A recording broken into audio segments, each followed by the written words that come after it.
What is up, folks? This is your boy Dino, aka your Solid Five, and this is Beyond the Ether podcast. We have a special guest this week. We have Morley Nelson. What's up, dude?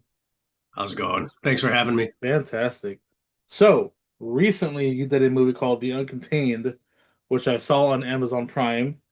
Nice. And but before we deep dive into that, I kind of want to know more about you. I wanted to Okay. go to sort of like your upbringing, where you went to school, what got you into acting in general. So let's start with that. Nice. Where are you from originally? Originally, so I was born in Minneapolis, Okay. Minnesota. And then my parents, we moved all over the place. I think we lived in Minneapolis for when I was like super young, and then we moved to Seattle, Washington, and then Uh, we spent some time in, I believe, San Francisco for a little while, but I'm too young to remember. okay. And then we moved back to a place called Duluth, Minnesota, which is like 2 hours north of Minnesota on Lake Superior.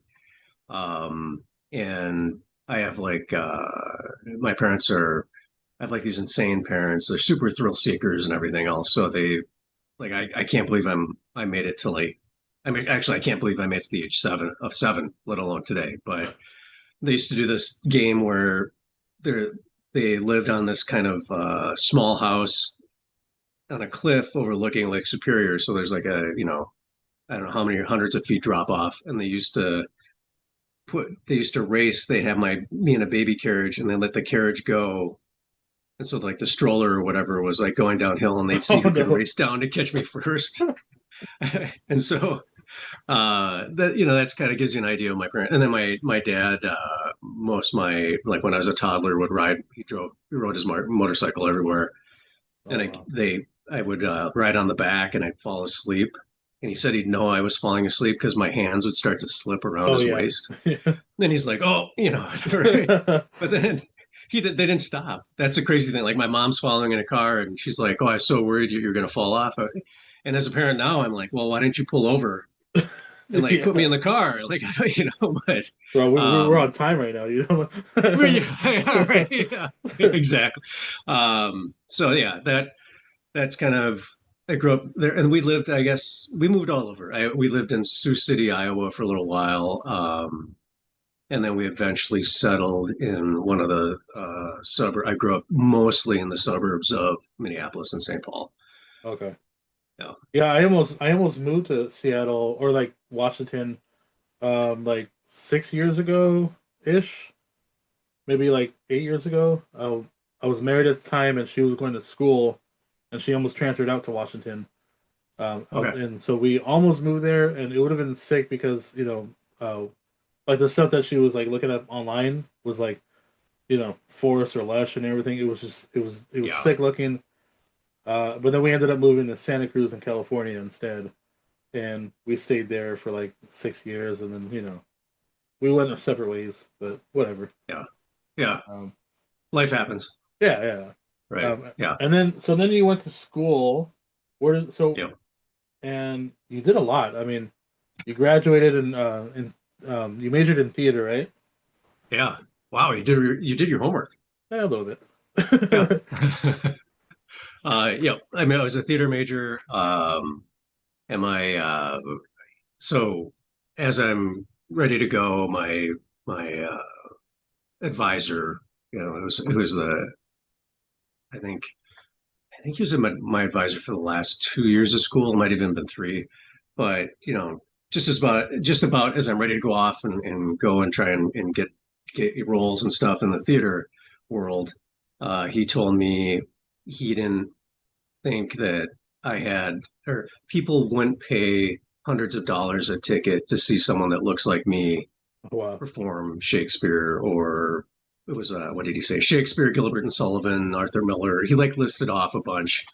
I don't know why those stick in my head, but so that at that time I was like 20 and 20, 19, 20, and I think I was so panicked that I wasn't going to get a job, right? Like not only knowing going into theater it's a hard life and you know it's very hard Yeah. to get roles in the first place, and then to hear on top of it I had you know there was that kind of consideration. And I don't know if he was being, maybe he's being racist, or maybe he's just being practical. I don't know. But that at that time, you know, being that age, I was like, oh shit, I gotta do something else. So um, I went to grad school in sociology, and I guess part of me was like, if I can't play a cop on stage, then I'll play a cop in real life. So I get a job as a police officer, Oh, and I did that for way too long, and wow. then I was fortunate enough. Somebody reached out, a producer reached out and asked if I would technically advise on a feature film and work with the actor. The actor really wanted to get inside the head of a cop, but figure out what's it like to experience what they've experienced and the emotions that come with that. And so like a real like deep dive Right. into to what like cops mentality. And so I actually got we I was on my honeymoon with my wife and I got that email. And so I was like, is this a scam? Like, is this real? Right. Right. Is it too good to be true? And it was real. So then I was off to Toronto and I did that first movie I advised. It was my first time reading like a movie script ever. And it was like I think it was like a $40 million project. So it was Was like, it the movie Devil? yeah, wow, Okay. you really know your stuff. Yeah, Um, I watched that in theaters. oh, you did? Yeah, yeah. Okay. Yeah. Yeah, So when it that came out, yeah. Yeah, so the main character, um, he was great to work with, phenomenal guy. We did it was I mean, it was such a great first project to do because it was a huge project. There's Right. so many people there, and I just kind of I don't know if it was because I was inquisitive at the time because I was a cop or if I was like truly interested or both. But I just asked everybody in every department, like, oh, what's your job? What do you do? Oh, how does this make the movie work and whatever. And so um, I was fortunate enough while that was going on, there was another movie shooting and they were using the same studio space. We are at Pinewood Studios in Toronto, and they had released their technical director. I don't know if he had to go somewhere, they fired him, or I don't know what the story is, but they needed one. And so the production staff on Devil suggested me. And Wow. so I just kind of went from Devil to doing that movie. And that was a blast. And I think that was like an 80, $50 million, I don't remember, but Jeez. it was a big budget production and that was fun. And it was interesting and I got to learn more. And then I was lucky enough, I asked the writer of the first movie, Devil, Brian Nelson, if he would give me some pointers and kind of teach me how to write. And he was like super gracious, and he did. And so he was phenomenal with his time. He's very generous with it. Very, I mean, he's a great mentor, great teacher. We're not related. He has a great last name, but we're not related. And yeah, and then he taught me how to write, and then from there, I was able to uh, get some, I was fortunate enough to get some writing gigs and um, did some projects. And most of I don't know, maybe 50-50 of the things I've written for people have gone into production. And then I would say, uh, I think I counted, I asked somebody else asked me in an interview once how many scripts I've written. And I went and counted, and I think I'm at 29. Okay. And of those 29, I think about four or five actually have seen the light of day and Well, become that's just the something nature of that the game, though, right? it is. It is. Yeah. It's, I think if you want to be a good writer, you're going to just have to write all the time. Like anything else. You want to be a good driver, you got to drive all the Yeah. time, So, um, that was kind of, I was fortunate enough to have a great teacher. I'm fortunate enough to start getting gigs and I think it's true in LA, or I mean, in Hollywood. Uh, once you get one job it's easier to get another job and Right. easier to get another job. And it's just a crazy thing because I think a lot of people are, there's just so many people that are so desperate to work. It's Yeah. very easy to say, if you're a studio or production company or anybody, you have a million people you can choose from. Yeah. And so it gets pretty competitive. But It really uh, is on like who you know. it is Yeah. like if I hadn't met that writer, if I hadn't met Brian Nelson on that first movie, and there's no way I'd be where I am today Right. because, and then he was able to introduce me on other projects that he's done. He's including, he's been great, and he's included me on some of those projects, like 11/22/63, for example. It's a Hulu TV series. It's on Netflix right now. Um, it's based on a Stephen King book, Right. Right. and I've it seen. was I haven't watched it, but I've seen like the cover, like as I'm okay. like browsing through stuff, and I'm like, Yeah, That's interesting." But then for some reason, I never landed on it. I never like just yeah. stopped and watch it. But It's it's not horror. It's interesting. I mean, there's definitely horrific themes in it, but it's yeah. mostly if you could go back in time and stop the Kennedy assassination, would you be able to do it? Okay. Right? Like how would you go about it? And so um, I find it's I love the book, but it was a great gig to work on, and I actually was fortunate enough that was my kind of big big kind of technical directing experience. I got to do help recreate the Kennedy motorcade. Oh wow. And so we were in Dealey Plaza in Dallas, Texas, and it was like 400 extras. We were using the actual like Harley Davidsons, the Motor Patrol, Right. the Dallas Motor Patrol was using. Those are actual Harleys from the 60s. Sick. And then all the cars they were using were, in fact, they had to get permit. They were able to get, I think, one of the actual presidential Cadillacs that they used. That some guy, a private owner, has it, and then we were able to utilize it. So, Oh wow. it's all the cars from that time, and then all 400 extras were wearing actual clothes from like the 50s and 60s. Wow. And so it was just massive undertaking, but it was fantastic and kind of a giant trial by fire. It's one of those, I think, a lot of people in Hollywood too. It's 1,000,000% true. A lot of times you just kind of there's that imposter syndrome, but also I think that occurs because it's like you're given this huge task and you think you can do it, but no one has ever really done it before and so you just do it, Right. right? Because there's no other choice. And so you end up doing it and you're just like, well, I can't believe that worked. Or, Right. Pulled it um, off. Yeah. yeah, exactly. And so Fucking you nailed try it. and yeah, yeah, because you don't have a choice, right? And then Yeah. if it doesn't work, you got to be creative and figure out how do I get it to work. But no, that was a blast. The main director, James Strong, he's from England. He's a great guy, and he was also, again, like you said, who you know. I was fortunate to talk to him, and we really had a connection. And then I kind of picked his brain because he's a BAFTA winning a director. Oh wow. He's done like Doctor Who, and he did a show called Broadchurch. He did I can't remember the name of it now. Shoot, he'll kill me.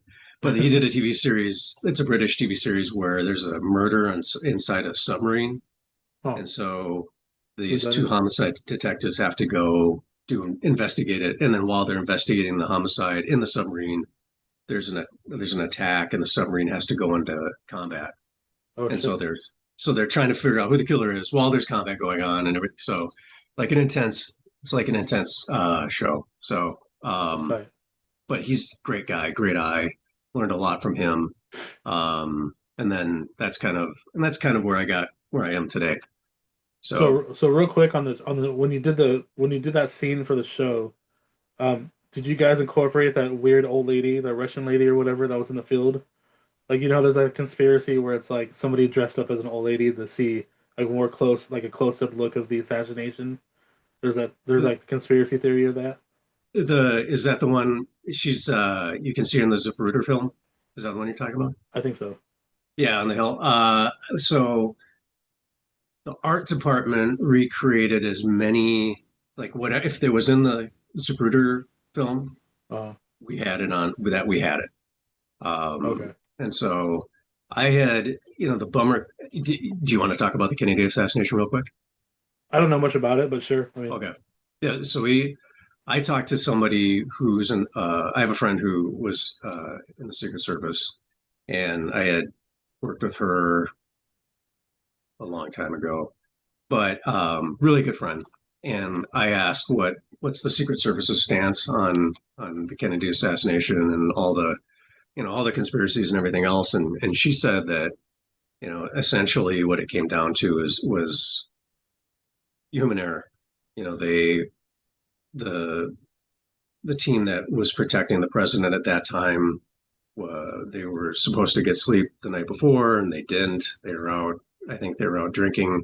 Um, they came in. The one guy that was, you can never leave the president's car unguarded. So you always right. have to have a log of it's always been guarded by somebody. So no one can come in and mess with, plant a bomb or do whatever. And so they had, I think the most junior person was watching it overnight. And because he was the most sober, I think they Uh, had him and they ended up having him come with. And as they were driving, when the first shots came out from Lee Harvey Oswald in the book um, depository, I think he was shooting, and then the Secret Service that was following in the car behind Kennedy, yeah. the guy in the back seat grabbed M16 rifle, which they were not supposed to have. So the Secret Service was not authorized to carry those yet. Those are all kind of brand new, Mm. and at that time. And so I guess he pulled it out, and they didn't know where the shots were coming from. And as they were driving, he was standing in the back seat with the M16, and they hit a bump, and he pulled the trigger, and that's the Oh fatal shot shit. that hit Kennedy Okay. in the head. So Damn. that's kind of that's what So until they release, I'm not a big giant conspiracy person. That's just the story that I was told from my friend, and so I'm like, yeah, I'll go with that one. But Yeah.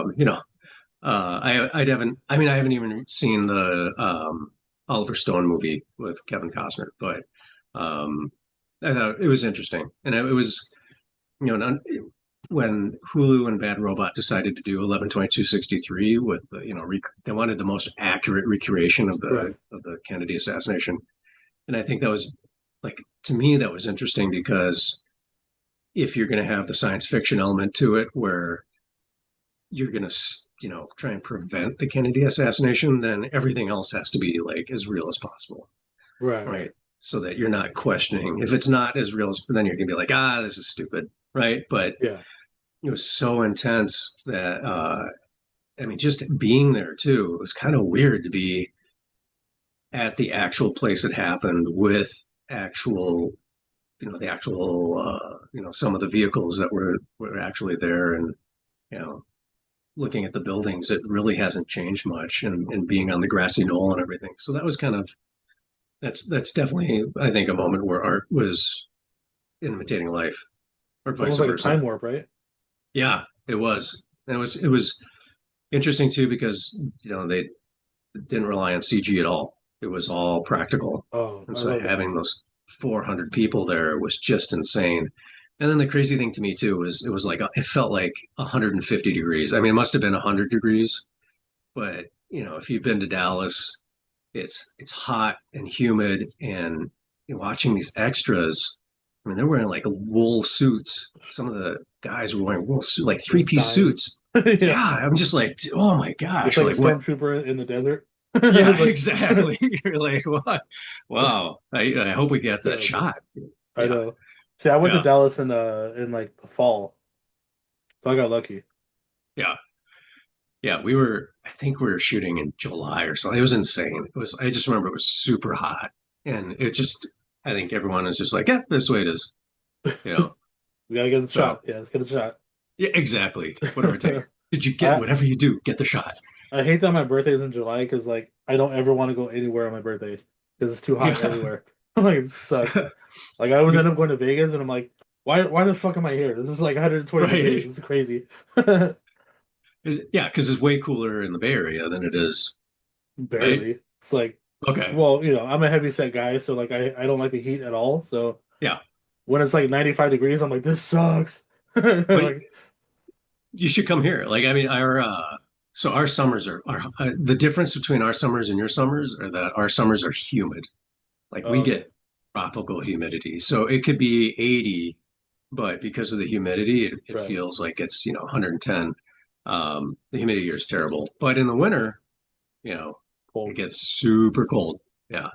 Oh, Like we had a stretch, generally every winter we have a stretch of like a week or two where our highs might be negative degrees. oh, And we wow. had, yeah, so we had a really bad stretch this winter. What I want to say in like December, uh, it was like a week where the high one day was like -7. Oh, oh no. Yeah. I've never been in that kind of like weather, so. You get used to it. So, you as you're moving along to before doing the Uncontained, I saw you're credited on writing for the Walking Dead Survivor Instinct, Yeah. which I played back in the day. Oh, really? And Great. yeah, so like, how did you fall into that? That's like such a weird like transition. Yeah. Well, So not that was really, because you my, did Devil first.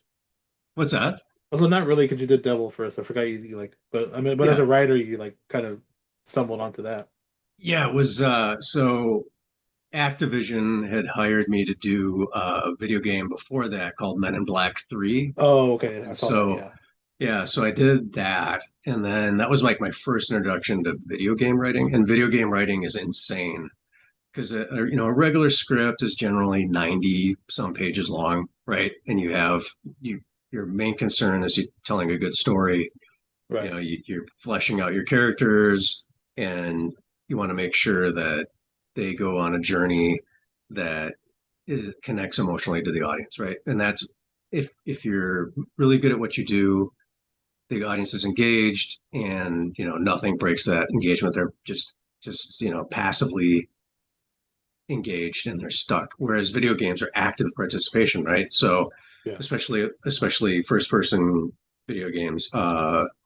So video games are the I don't remember how long the Men in Black script was, but the Walking Dead script, because it was such a huge property.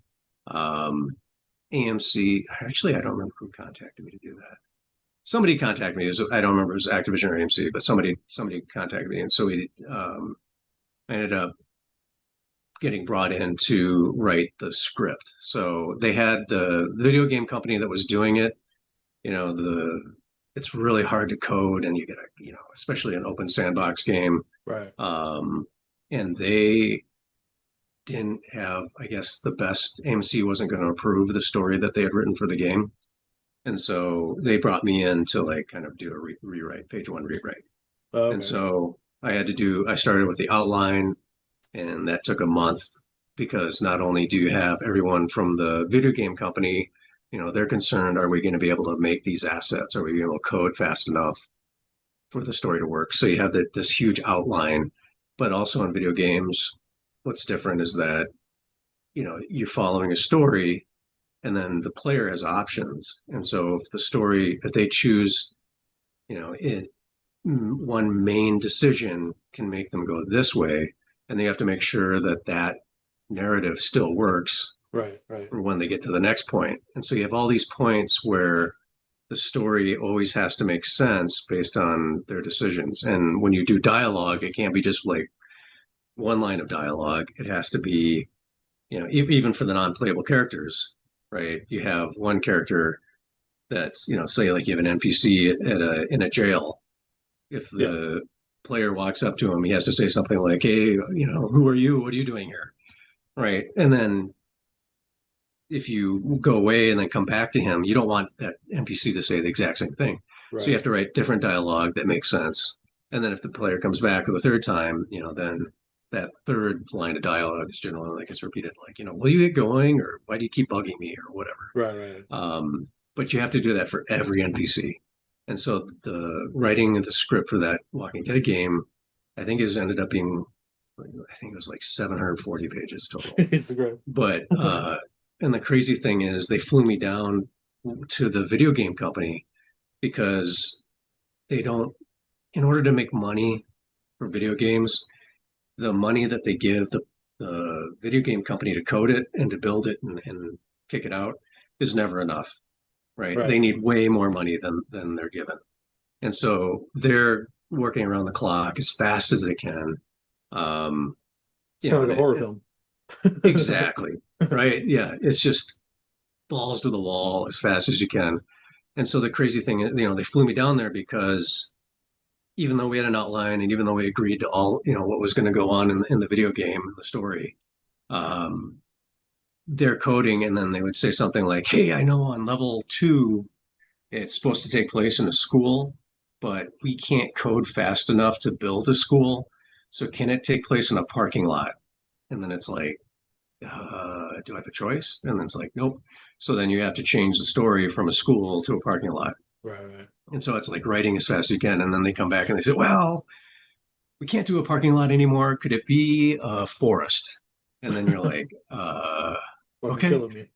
Yeah, Yeah. exactly. So then you're right fast as you can, and then because it's that changed, then now if that happened at level 2, then level 4 can't be whatever it was. A Like building or then it something. doesn't Yeah, make yeah. yeah Right, exactly. Like if the character's making a journey and they eventually they want to get to the end of the game, you got to make sure everything coincides. So right. it was an interesting process. It was fascinating. I think that process alone taught me how to write quickly Okay. and efficiently. So I think, the key, if you want to be a screenwriter and make television or movies, one of the main, one of the most important things to do there is you have to be extremely efficient with your words. You don't want any extra words in your script. And so, having to do that quickly makes you a lot, I don't know, more adept at what you're doing as a job for a screenwriter. But uh, it was a crazy experience. So after that, writing scripts was pretty, I don't want to say easy, but way easier than writing video games. Right. I know I'm sitting on some scripts right now. I'm like, I gotta finish these things. And they're just like Yeah, sitting there collecting dust and it's got potential. I just gotta finish them.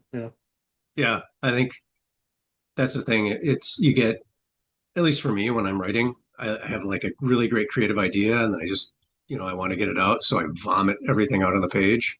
Yeah.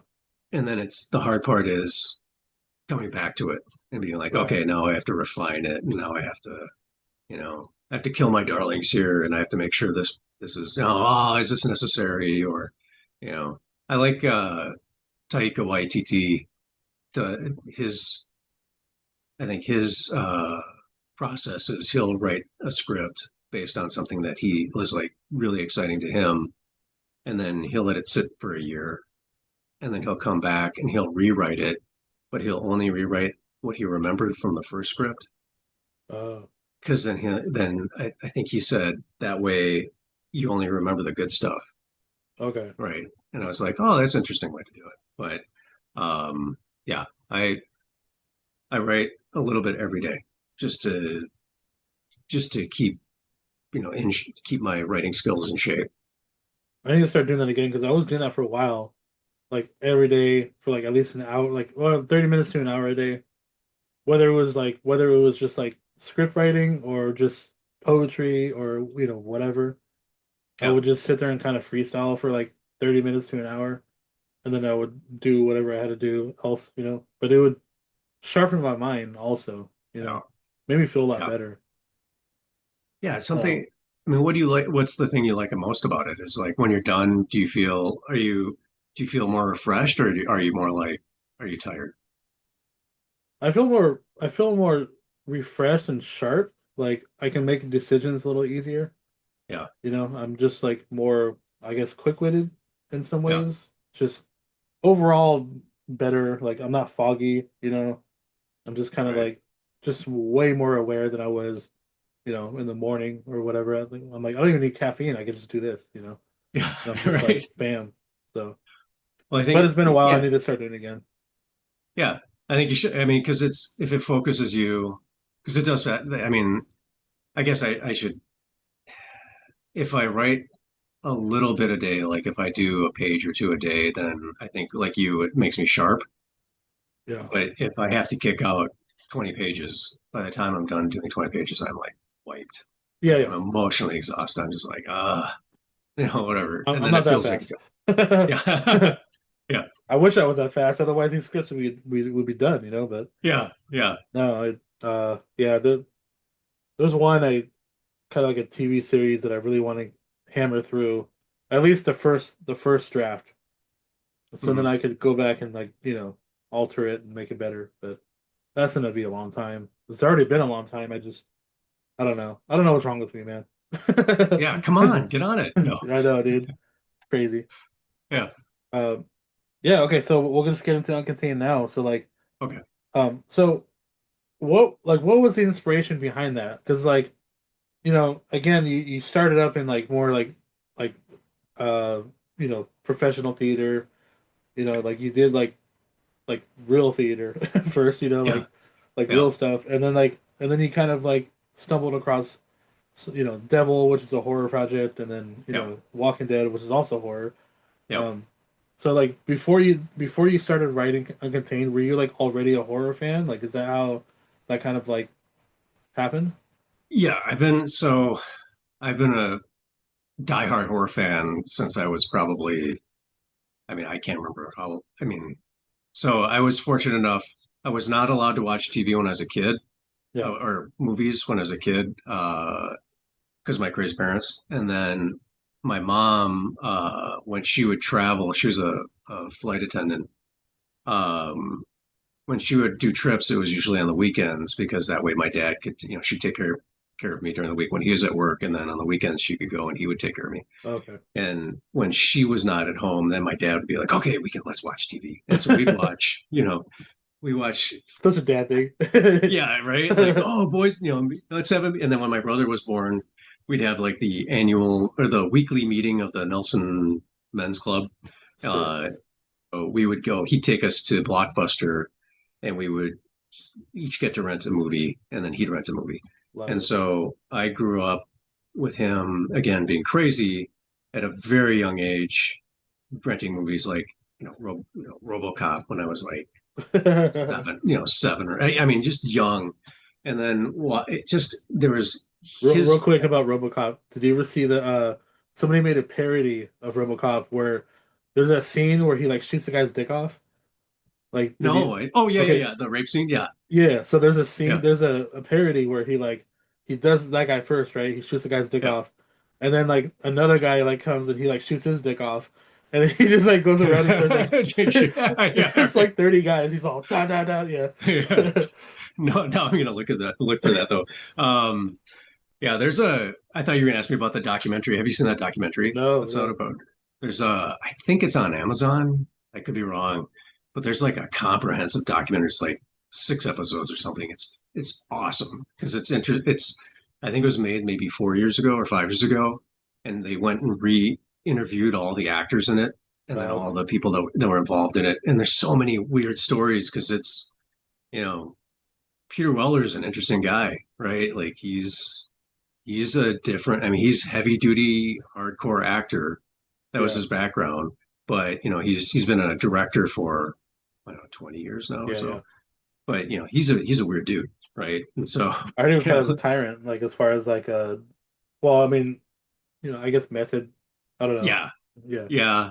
I think it's interesting because when so I think when you're somebody like Peter Weller or you or any actor for that matter, when you get that one role where you're like, oh shit, I'm going to be a superhero, or whatever RoboCop is, he probably knew when he got that part, and his agents were like, this is going to be an iconic role, right? Like this right. is a big deal.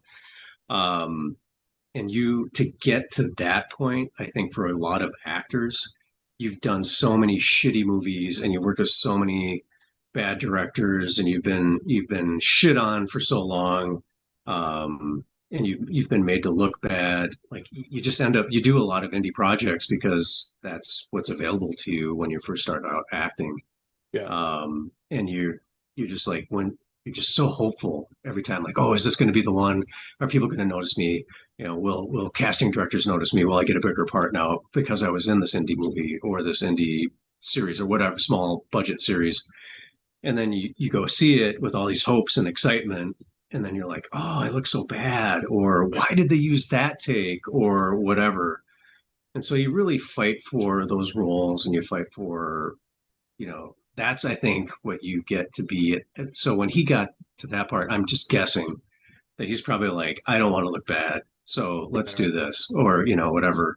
But I could be totally wrong. He could be a dick. I don't know, but Yeah. right? But there's a story about him and Oreos, and it's funny because the guy telling the story about the Oreos, I think I heard about that. Yeah. yeah, the Oreos, and then they interview Peter Weller, and Peter Weller's like, I don't know what Oreos he's talking about. Like, he's like, there's no fucking Oreos, whatever.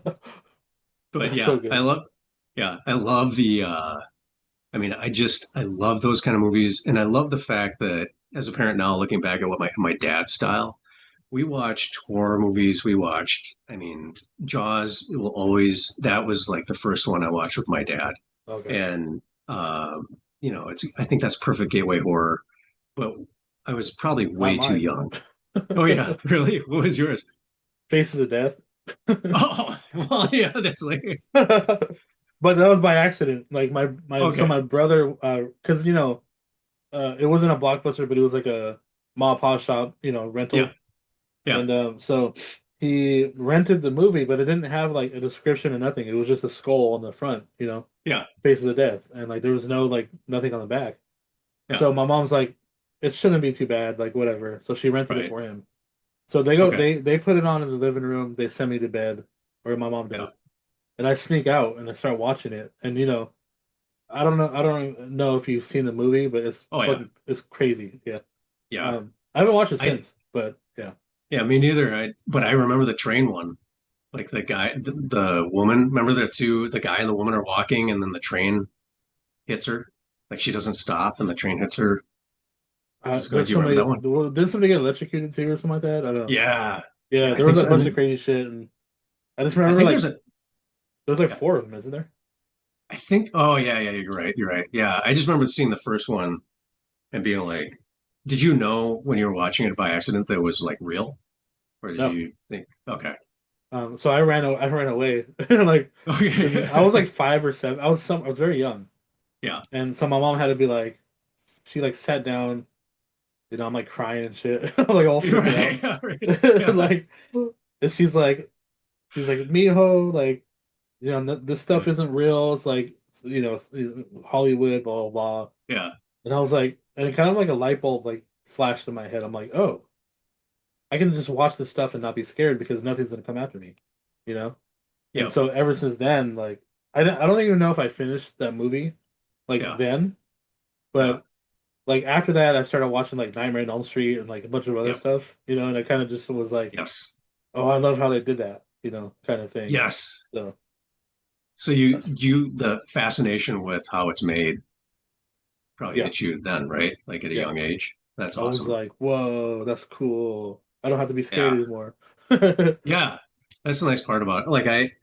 Yeah. So for me, what I liked is so similar to your mom saying it's not real and you don't, whatever. My dad, when my brother and I were watching movies with him on movie days, uh, he would always say, if we were watching a rated R movie, he would say, okay, so whether if it was something bad, he'd say, this is bad because, you know, this is what bad people do and you don't want to do this. Like Right, this is right. wrong and blah blah blah. So there'd be life lessons, which is interesting. And then at the same time, if something I think if he was worried that we thought it was going to be too scary, he'd say, this isn't real.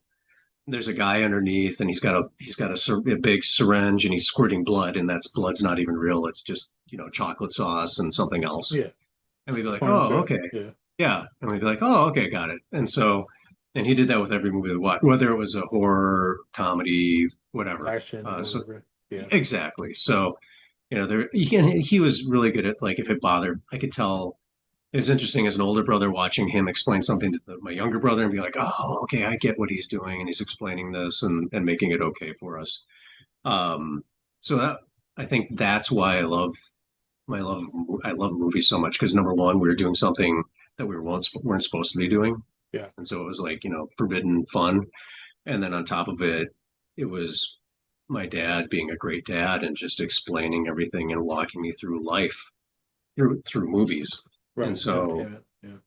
so I guess to answer your question in a big roundabout way, I think I've always loved horror most because my brain, I'm so enamored with like, oh, how is this? It's so interesting. Just not only how is it made, but the stories. I feel like the concepts, the high concepts that come out of horror, with the exception of maybe sci-fi, are the most intellectually stimulating. They're most interesting, right? Like I think horror movies ask these questions as you're watching it that I don't think any other genre does, right? And that's so I've always loved that aspect, and I don't. There's very few dramas or very few action movies where I watch and I can imagine myself in that world, or my brain automatically is like, well, if you're surviving in this world, you know, how would It's like almost fantasizing about being plopped into that world and living in it, in Yeah. that universe. And only horror does that for me. So I've grown up watching horror. I mean, I've probably horror has been my number one genre probably since I was like like you Oh, said, okay. 5, 6, or 7. Right. Um, and so yeah, so like that's kind of, I mean, that's where my passion is. So besides like Jaws being like one of your favorite gateway into horror, like Yeah, what's like one of your like favorites of all time though? Besides that. this is a tough question because I think for sure when I was growing up, I would have said hardcore Alien. Like Okay. in high school, it would have been Alien. I think it changed to Friday the 13th. Um, so when I was a tween, I think Friday the 13th, probably you know, that series, not all of them, but most of Yeah. them Yeah. in that series. Um, but I would say once I got to be an adult, it really, I think when it comes down to is when I think about it, it just depends on how I'm feeling in that Yeah. moment, Same here. right? Yeah. Right? Like there's so many good ones, and to say no, this is by far the best and nothing else is good is to like cut off and close your mind to all the potential new horror movies coming out. And so, and I think that's the other thing horror fans, at least for me, is that I I need to see if there's a brand new horror movie, I got to see it, Oh yeah. We're me and right? Nick are at the movies like every week. It's like Yeah, crazy. yeah. Like, because it's like a drug. I want to find out, is this going to be in my next really good high? Like, is this going to be in the next great horror movie?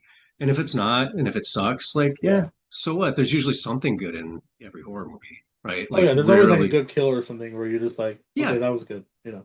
right? Yeah, exactly. Like, I don't watch a drama and I'm like, oh, well, this drama sucked and it was boring, but there was that one good scene. I don't get that from drama, Yeah. right? Like and I feel like drama is such a drag. If I want to watch somebody's, dramas are about people's like, oh, here's this most horrible thing that happened to this person, and there's no happiness at the end.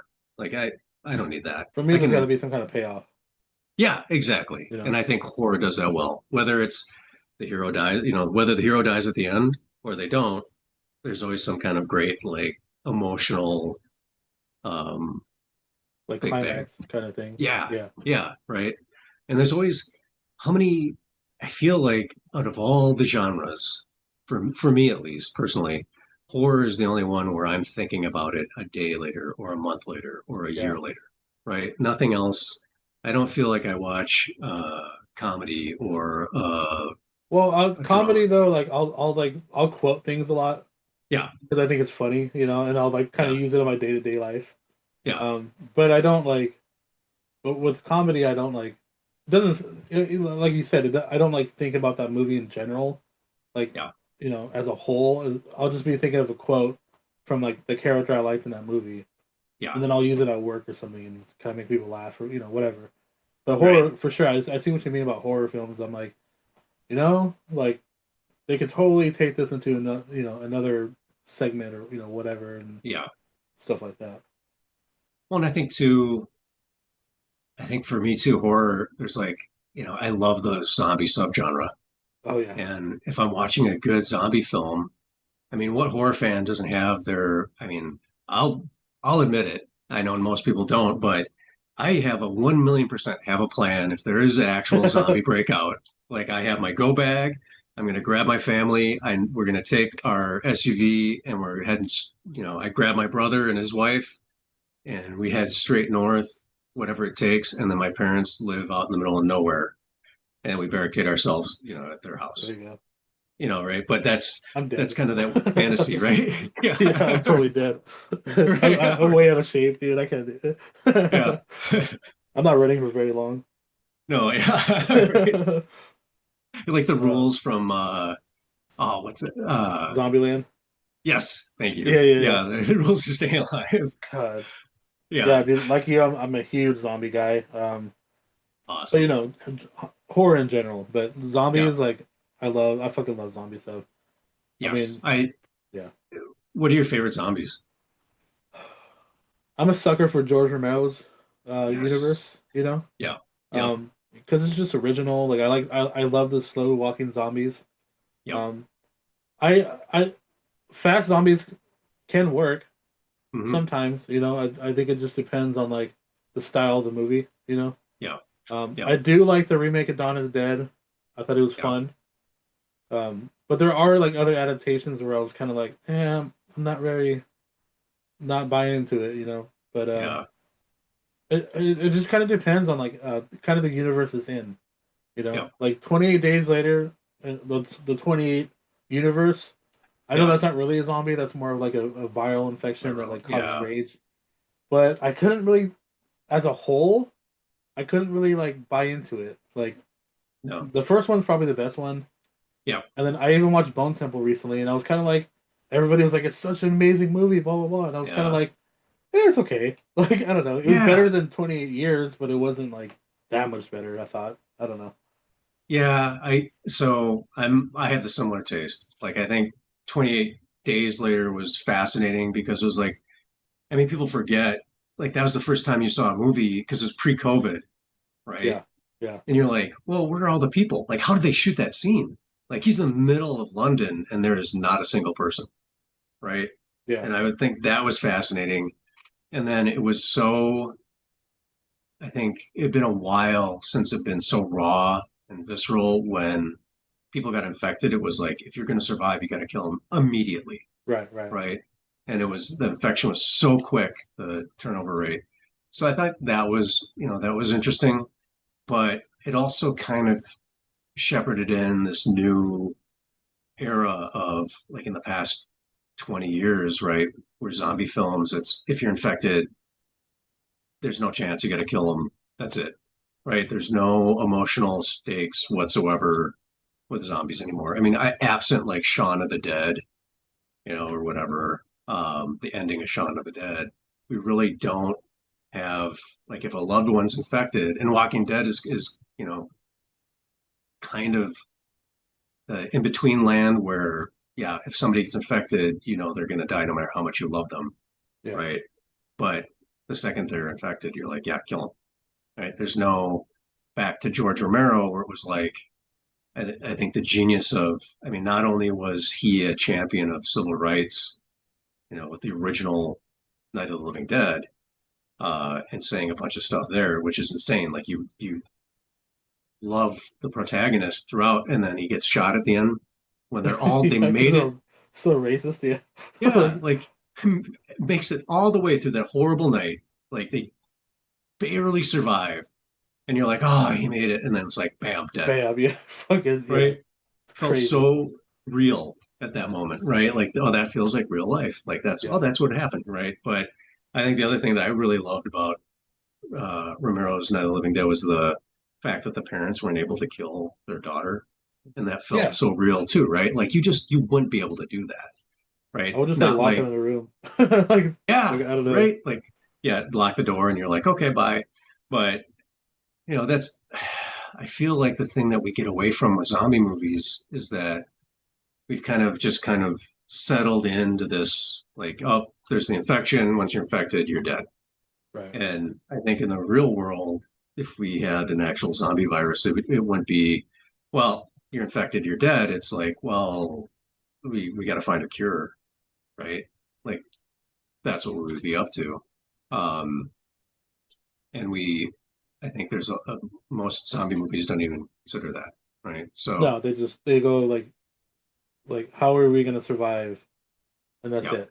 You know. yeah, it's totally give up, um, or accept the new world order. Yeah. But yeah, I love, so I love Romero's slow walking zombies. I love the ingenuity of the walkers in The Walking Dead. I think Yeah. that's I that love you, Walking Dead. yeah, like I think the way they, yeah, I agree. The way they come up with various, like your rule is walkers walk, right? But coming up with so many variations on a walker is pretty impressive, right? And Like you have the it's not like outrageous to where it's like no, a different breed. It's like it's just like, you know, he's bloated or something like that. It's just yeah, like, exactly. you Like the know. bloated zombie, the first time you saw it, you're like, oh shit, like Yeah, that's that's crazy. Yeah. yeah, But like it's that based in reality.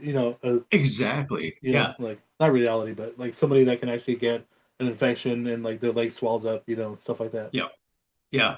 Like you find a if you find a dead body in a body of water, that's what it looks like, and Right. it's so that's I think they did a fantastic job of that. But yeah, I'm with you. I don't again, me just personally, sometimes it's okay if I need a palate cleanser or whatever, I'm okay with the Resident Evil stuff, because it's just so fantastical.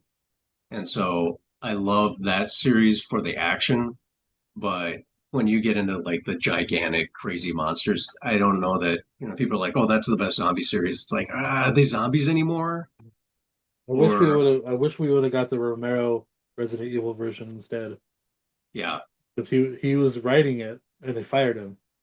yeah, So that would have been a cool thing to see his version of it. And I know the studio was against it because it wasn't action packed.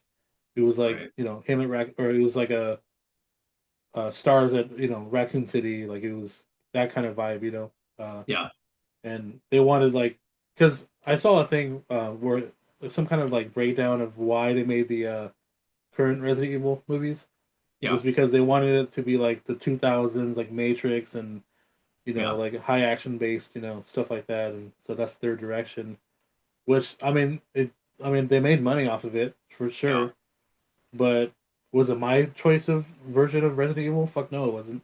yeah. But No, it is what it no. is. Yeah, yeah. I mean, like you said, it is what it is for that subgenre of zombie stuff.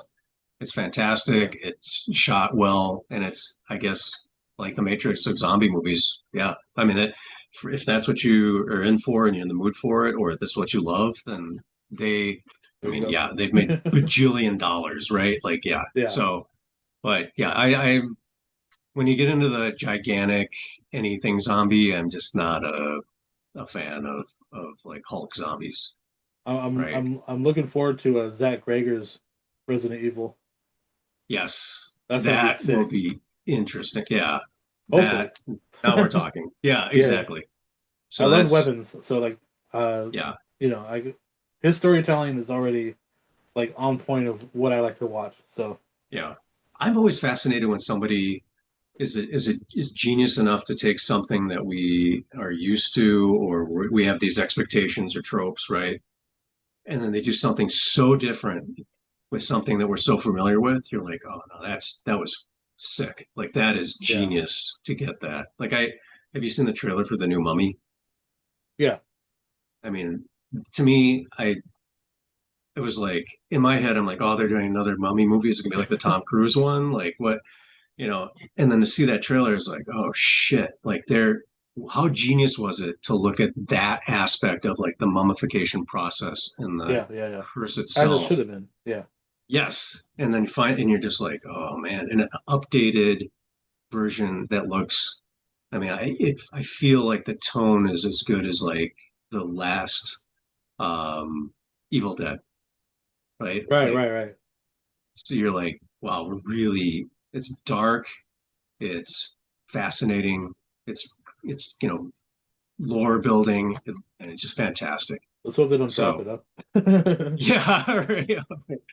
But yeah, we'll see. I mean, it just the trailer alone, and sometimes it too. I the trailer is like a double-edged sword, right? Like sometimes Yeah, the trailer's so good. I think the show's the horror best fans, part. Yeah, yeah, and then you're just like, fuck, whatever. I just But wasted 2 hours of my life on this thing. yes, because I saw the whole thing in the trailer. Or sometimes it's interesting. You see the trailer because trailers come out so like a year in advance Right, now, right, right? right. And then you in your brain have made this whole story up like, oh, I think trying to fill in the pieces, and that story that you tried to fill in the pieces based on what you've seen ends up being better than the movie. That's always a Oh, letdown, yeah. right? But yeah, so we'll see. We'll see. It's interesting. And So that being said about the whole zombie thing, like was what was your inspiration though for the Uncontained though? Like that's such a unique story in itself, oh, thank you. especially like, when the main character wakes up in the start of the movie, I'm like, well, that's a different take, like usually somebody just kind of wanders in the forest, or something like that. Right. And like you as a character are just like like Undertaker like waking up kind of, Yeah. like sitting up, and I'm like, huh, well, this is gonna be right. So Yeah. like what was the inspiration behind all that? Because I mean it was such a, like, again, such a different take on it. 100% agree. If Liam Neeson could sit up in the snow as a 70-year-old man, I was like, oh, I'm going to do it naked. I'll figure out how to make a movie around that. No, I'm kidding. Uh, it was so I wanted to get back to the George Romero moral, like the moral, not necessarily like saying this is the way we should think, or it was more of I wanted to ask the audience, set up a movie, and then have the audience so engaged that they're like, well, wow, if I had this moral dilemma, it's like a moral dilemma, like, Yeah, well, if this happened to my kid, well, what would I do? Or if this was me now, like, how would I do that? right, if my dad got infected and he was in that 5% or 1% of the people that actually just changed back, well, when he would change into a zombie at any given time, what links would I do to keep him hidden from authorities or keep him hidden? Would I chain him to the base, a pole in the basement, or what would I do? Um, and I wanted to like interrogate that question, but also I wanted like that wasn't enough. But, that I thought, I heard something. I don't remember who told it to me, but I heard something like the fastest way to fail is one good idea. And so okay, I had that one moral question, and then I wanted to like put it on steroids and ask another one, like if not only if there's 5% of the people that get infected, they change back, but when they change back, what if any disease they had prior to that, or any injury, or anything like healed as they right, healed, right, right? So now you have another question where you know my grandpa has Alzheimer's. He, he's going to die no matter what. He's got a terminal disease, right? Or everyone knows somebody with cancer, right? If they have terminal cancer, if they're if you have a zombie virus and you can infect somebody with that zombie virus, if there's a 5% chance or even just a 1% chance that they could be cured of their cancer and be normal for most of their life, would you do it? If they're going to die anyhow, would you do that? And I think it's easy to go, oh yeah, of course. Like if my grandpa's going to die of Alzheimer's and it's horrible slow death, well, of course I'll infect him. And the right, chance that right. I could get my grandpa back to the grandpa I know, and It he could depends on live how in old he is. right, yeah, right, yeah, but or for like in the movie, like Jack, right? He has a heart Right, condition. He's going to die, and yeah, he's going to die anyhow. Let's as a parent, you do whatever it takes of to course. is there a chance that this drug could work? Sure. Um, but what's the side effect? Well, he changes into a zombie at any random time for any random amount of days, right? So, and that's where I think the big question I wanted to ask was like back to the George Romero stuff, where it's like, if your daughter changed, and she's gonna about to kill everybody, so you don't have a choice. Are you going to be able to kill her? Right? And that scene to me was like the most. I mean, I go back and forth because I've watched it so many times, but I think growing up, the two scenes that really stuck with me from Romero's Walking Dead, or sorry, Living Dead, was the intestine scene, right? When the zombies are eating the intestines out of the, On day? uh, yeah, or no, what was Or is it it? Like dawn? right after Dawn, yeah, right after the car exploded, right? Like after the truck explodes, and then the zombies are fighting over the intestines of Oh, the, you know what I mean? yeah, yeah. And then so that stuck in my head, and then also not being able to kill their daughter, like Right, just right. the, and then so much so that you know, as she's like walking with a spade or whatever, the mom's just like gonna let her like, oh, it's horrible, and then she dies. That always bothered me because I'm like, well, how could you not like push your daughter off, or how could you not kill your daughter? Like she's you know She's living paralyzed in dead. like fear and like torment, Yes, you know? exactly. And that, I think as a kid, you like don't understand that yet, right? Because Right, your right. your brain's not developing and you haven't experienced life enough. And then you go back to it as a parent and you're like, oh shit, like I understand that. Like what Yeah, I don't think I so could do it. Yeah. yeah. So that's where I wanted to like deep dive into that and get into more of that kind of not the exact same question, but similar, right? Right, Like right. what do you do? And so that's like when the mom, she's infected Jack and she has seen how horrible it is when he changes into a zombie, right? And it's torture for him. And so when she has the opportunity to do it again, she's not willing to do it again, right? So it's that much, so it's not an easy. I wanted to introduce two new high concepts that were there were no easy answers and there were no right or wrong answers, Right, right? right. And kind of the same. That's why my characters are the same too, right? Like the main bad guy, um, who you know, in any other movie, he'd be the hero, right? Like he's doing whatever it takes to find his daughter. Like, not to pick on Liam Neeson, but he's pretty much from Taken. Like I he's have doing particularly whatever it a takes set to. amount of skills. Yeah, Yeah. exactly. Yeah, like he's gonna find his daughter no matter what, right? Right. And that's kind of the bad guy. But so the bad guy, the Brett Carson, the main bad guy, and then the mom, they have the same set of values. It's just their morals are different, right? Like how they go about it. Yeah, yeah. She's so, but yeah, I don't. Yeah, I think with I just wanted to make sure that people are like really, it's really bothering them. But oh, and before I forget too, the guy that played our bad guy, Brett Carson, he was in a Resident Evil movie. Oh, was he? Which one? Yeah, I didn't look it I up. think his name's Peter O'Mara. I think it's number 4. The one, I think it's the one where they're stuck on the rooftop in a building. Oh, okay. Yeah, I forgot which one I that don't. was. Yeah, it Yeah, might have me been too. 4 or 5. They made a lot Yeah, of them. yeah, yeah. I forgot how many they actually made. Yeah. Way too Like, many. am I? Yeah, yeah. Because Way too to many. me, yeah, they're like, oh, that's not number 3. No, that's number 5. What? Yeah. You know, wait, which one is the school bus with the birds? Well, that's like number 3. Yeah. 17. Yeah, Yeah, yeah. yeah, right. Like, Unfortunately, I um, know. yeah, right. Yeah, you were quick. Um, yeah. So yeah, I think it, it's interesting how things come around full circle. So how did you go about getting the little boy to play his role? Like, I mean, like, was that just auditioning? Like, did you already have someone like one of the kids in set in mind, or?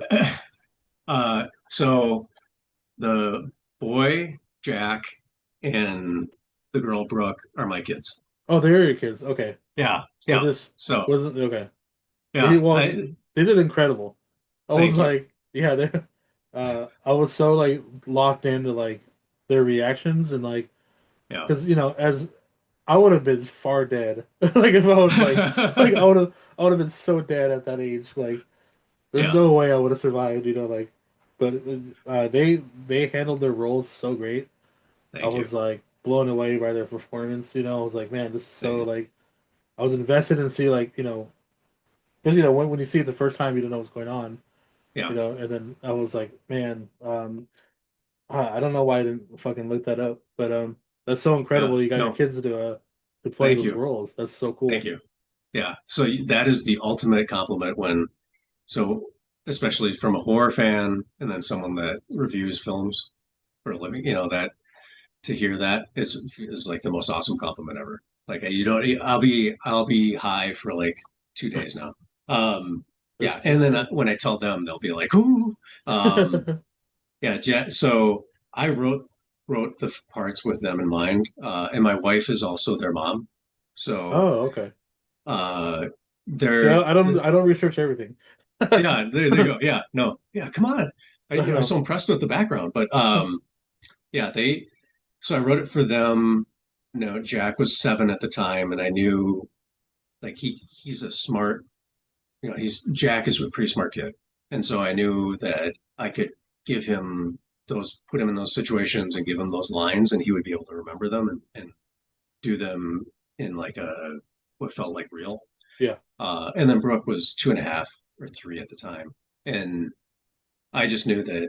So she's kind of this like they're night and day. Jack is like very introspective. He's very, I mean, he just you put something in front of him and he has to figure out how it works. Um, and then Brooke is just like this. She's like a ball of glitter waiting to explode. And so I knew that with her, I could just put her anywhere. And if I gave her these kind of like cues or I did something, she would react in a way that I knew we would get something good.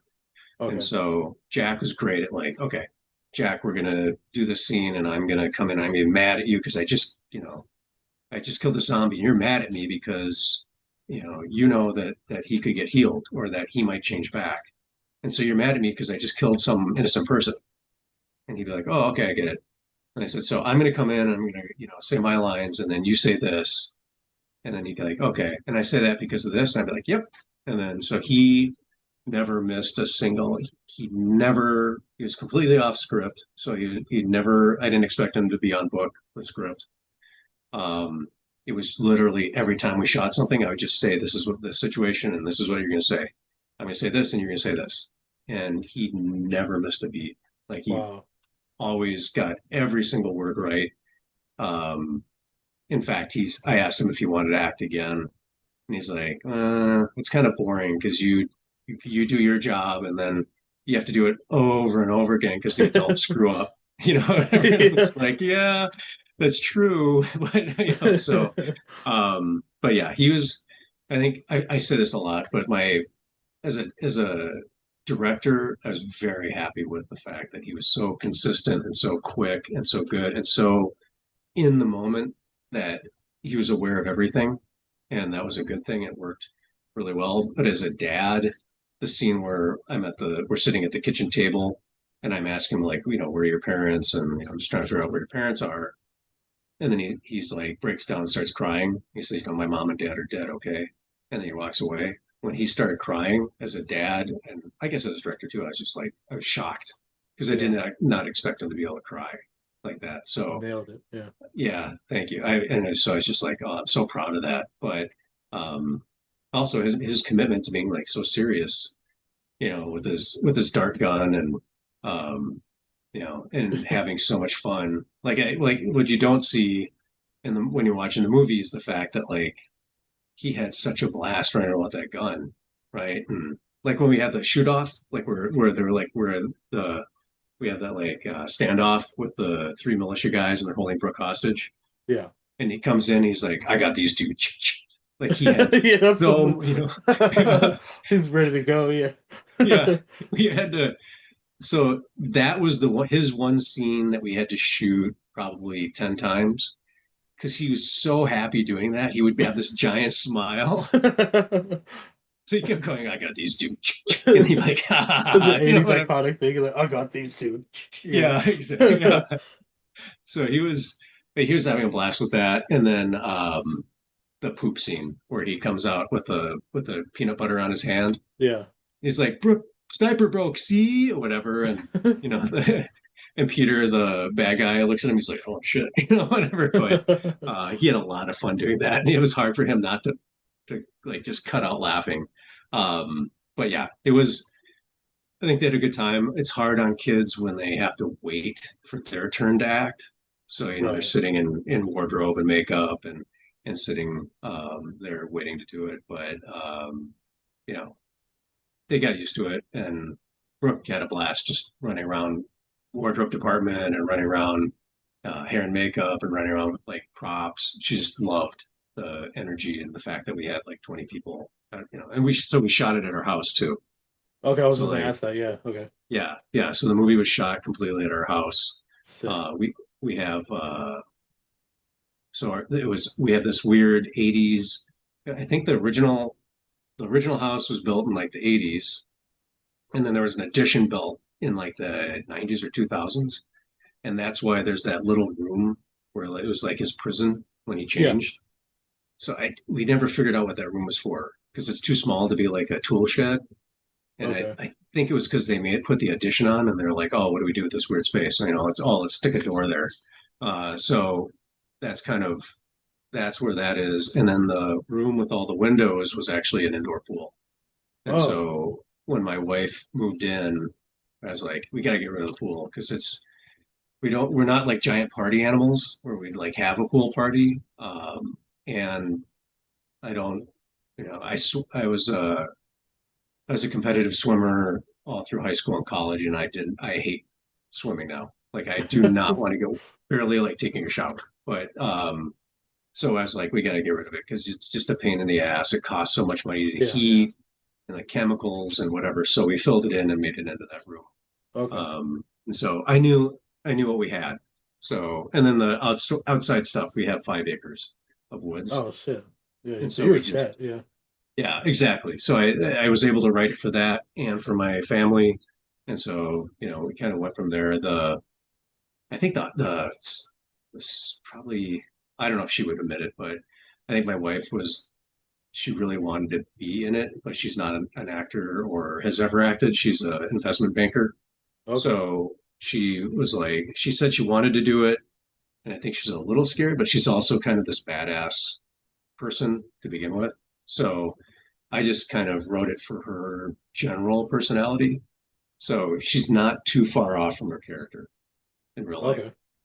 So I knew she could kind of do it. But Well, plus it yeah, wasn't like too much for her because I mean she's only like in towards the end, right? I mean, yeah, like exactly, yeah. exactly. So I wasn't sure, like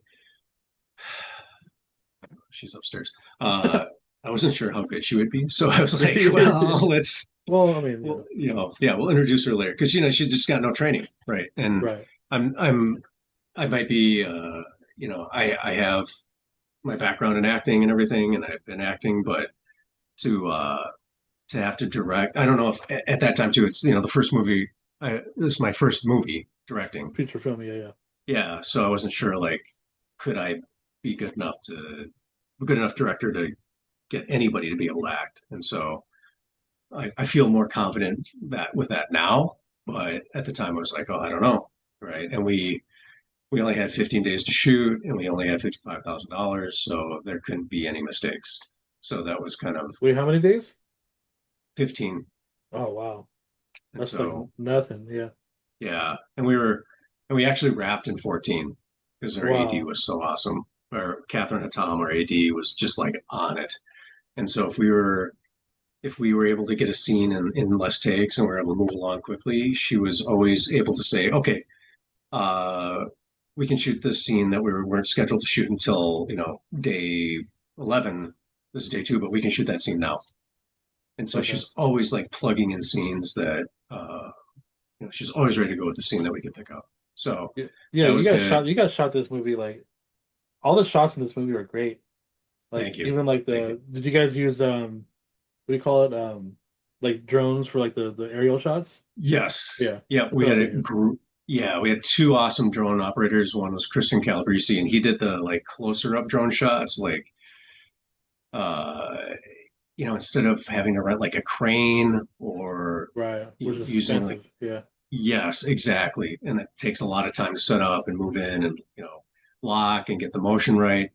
He was just able to use the drone, and so I mean, there was like the scene where all I'm hiding underneath a log, and all the zombies run by, and then you get an aerial shot of that. Kind of, it would be a typical crane shot. He did Right. that That's with the tight. drone. Yeah, and then the final scene on the lake, that was Mario Howard, and he had a much. I mean, I was amazed at what he was able to do with the drone. I mean, that was we had like 45-mile winds that day, Oh wow. and so he was able to get those shots, and then the drone would like get tossed somewhere, and he'd Yeah. have to recuperate, realign where he was. But amazing drone work. Um, so those are good. And in fact, the other thing we did with the drone was that when there's those scenes where we're driving down the road, because there's the gimbal and the gyros in the drone itself, Oh. Mario stood up through the moonroof and like held the drone in his hand, Oh and shit. it stabilized itself. So as we're bouncing down this road, we have that smooth shot down the road because we're shooting using a handheld drone. Oh, okay. Yeah. So it Movie was, magic, dude. yeah, exactly. You do what Like you gotta I, do. Yeah. yeah, right. And I'll do that from now on. If we're instead of using a steady cam, or getting some driving shots or whatever, I think we're going to use that trick. We're just hold the drone outside the window and just let the technology take care of They itself. start writing Such a, notes. I was yeah, like, right. fuck. So I want to Yeah, do my own stuff eventually. yeah.